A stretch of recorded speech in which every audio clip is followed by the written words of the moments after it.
काय सांगा, जिल्हा परिषद गटामध्ये आपला तेरमधून पराभव झालेला आहे, काय म्हणणार?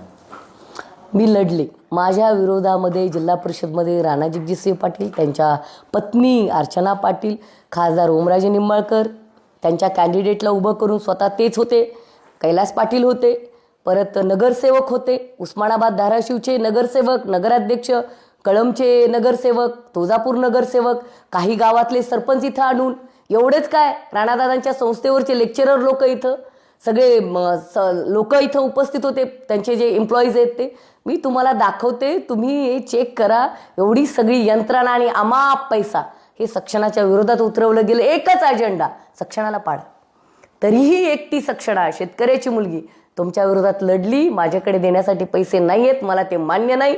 मी लोकशाहीचे मूल्य अगदी प्रमाण मानून लढणारी कार्यकर्ता आहे. मी लढले व्यवस्थित, मला एक किंचितही दुःख नाही मी हारले म्हणून. उलट एवढ्या हाथी घोडे तोप तलवारे फौज तो तेरी सारी है, मेरी एक जैसे किसान की बेटी तुम पर भारी है, असं मी म्हणे.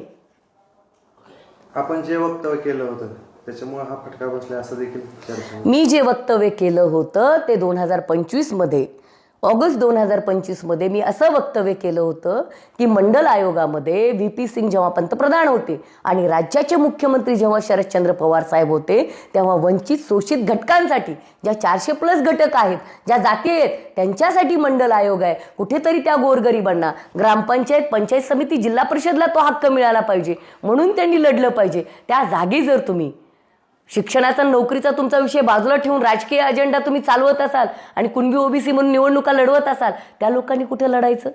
हा साधा सिंपल प्रश्न आहे माझा विरोध नाही आहे कोणाला.